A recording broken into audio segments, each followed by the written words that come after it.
Item ಯಾವುದೇ ಇರಲಿ try ಮಾಡಿ ಆಚಿ ಚಿಕನ್ ಮಸಾಲಾ. ಆಚಿ ಚಿಕನ್ ಮಸಾಲಾ. ನಿಯಮಗಳು ಜಸ್ಟ್ ನಿಯಮಗಳಾಗಿ ಉಳಿತಾ ಇದೆಯಾ, ಅದನ್ನ ಪಾಲನೆ ಮಾಡ್ತಾ ಇಲ್ವಾ ಬಾರ್ ಮಾಲೀಕರು ಅನ್ನೋದು ಪ್ರಶ್ನೆ ಆಗ್ತಾ ಇದೆ.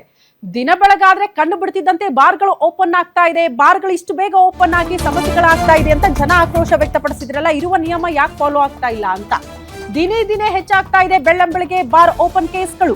ಅಬಕಾರಿ ನಿಯಮಗಳ ಬಗ್ಗೆ ಇವರಿಗೆ ಗೊತ್ತಿಲ್ವಾ ಅಥವಾ ಮಾಹಿತಿ ಕೊಟ್ಟಿಲ್ವಾ, ಮಾಹಿತಿ ಕೊರತೆ ಇದೆಯಾ ಅಂತ ಬಾರ್ ಮಾಲೀಕರಿಗೆ ಹೇಳೋರು ಕೇಳೋರು ಯಾರು ಇಲ್ದಂಗ ಆಗ್ಬಿಟ್ಟಿದೆ. ಬೆಳ್ಳಂಬೆಳಗ್ಗೆ ಬಾರ್ ಓಪನ್ ಮಾಡ್ತಿದ್ದಾರಂತೆ ಮಾಲೀಕರು. ಬಿಸ್ನೆಸ್ ಆಗ್ಬೇಕಲ್ಲ.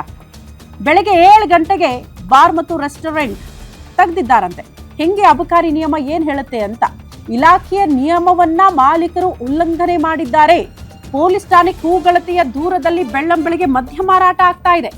ರಾಜಗೋಪಾಲನಗರ ರಸ್ತೆಯ ಪದ್ಮನಾಭ ಭಾಗದಲ್ಲಿರುವಂತಹ ಪದ್ಮನಾಭ ಬಾರ್ ಮತ್ತು ರೆಸ್ಟೋರೆಂಟ್ ಅಂತೆ ನೋಡಿ. ಹಾಲು, ಹಣ್ಣು, ಹೂವು ಮಾರಾಟ ಮಾಡುವ ಸಮಯದಲ್ಲಿ ಮದ್ಯ ಮಾರಾಟ ಕೂಡ ಆಗ್ತಾ ಇದೆ. ಹಿಂಬಾಗಿಲಿನಿಂದ ಬಂದು ಮದ್ಯ ಸೇವನೆ ಮಾಡ್ತಿದ್ದಾರಂತೆ ಮದ್ಯಪ್ರಿಯರು. ಮದ್ಯಪ್ರಿಯರಿಗೆ ಪಾಪ ಬೆಳಗ್ಗೆದ್ರೆ ಎಣ್ಣೆ ಬೇಕು ಅನ್ಸಿರುತ್ತೆ, ಹೋಗಿರ್ತಾರೆ ಬಾರ್ಗಳಿಗೆ. ಬೆಳಗ್ಗೆದ್ರೆ ಓಪನ್ ಆಗುತ್ತೆ ಅಂದ್ರೆ ಆಬ್ವಿಯಸ್ಲಿ ಇನ್ನೊಂದು ಸ್ವಲ್ಪ ಅಡಿಕ್ಷನ್ ಜಾಸ್ತಿ ಆಗುತ್ತೆ. ನೀವು ಬೆಳಗ್ಗೆ ಎದ್ದು ದಿನನಿತ್ಯದ ವಸ್ತುಗಳನ್ನ ಕೊಂಡ್ಕೊಂಡು ಬರೋ ನಿಟ್ಟಿನಲ್ಲೇ ಹೋಗ್ಬಿಟ್ಟು ಮದ್ಯದ ಬಾಟಲ್ ಅನ್ನ ಕೂಡ ಕೊಂಡ್ಕೊಳ್ಳಿ ಅನ್ನೋ ರೀತಿಯಲ್ಲಿ ಮೆಸೇಜ್ ಕೊಡ್ತಾ ಇದೆಯಾ ಅಬಕಾರಿ ಇಲಾಖೆಯ ನಿಯಮಗಳು? ಇದು ಪ್ರಶ್ನೆ ಇದೆ. ನಿಯಮಗಳು ಜಸ್ಟ್ ಪೇಪರ್ಗೆ ಸೀಮಿತನ, ಅದನ್ನ ಇಂಪ್ಲಿಮೆಂಟ್ ಮಾಡುವಲ್ಲಿ ಬಾರ್ ಮಾಲೀಕರು ಫೇಲ್ ಆದಂಗೆ ಕಾಣಿಸುತ್ತೆ. ಬೆಳಗ್ಗೆ 7 ಗಂಟೆಗೆ ಹಿಂಗೆ ಟೈಟ್ ಆಗಿ ಓಡಾಡ್ತಾರೆ ಅಂದ್ರೆ ಮಕ್ಕಳು, ಮರಿ ಮತ್ತೆ ವಯೋವೃದ್ಧರು, ಮಹಿಳೆಯರು ಓಡಾಡೋದಾದ್ರೂ ಹೆಂಗೆ ಬೆಳಗ್ಗೆದ್ದು ಅಂತ ದೃಶ್ಯ ನೋಡ್ತಾ ಇದ್ದೀರಿ. ಬಾರ್ ಮತ್ತು ರೆಸ್ಟೋರೆಂಟ್ ಓಪನ್ ಆಗಿರೋದು ಬೆಳಗ್ಗೆ 7 ಗಂಟೆಗೆ ಅಂತೆ.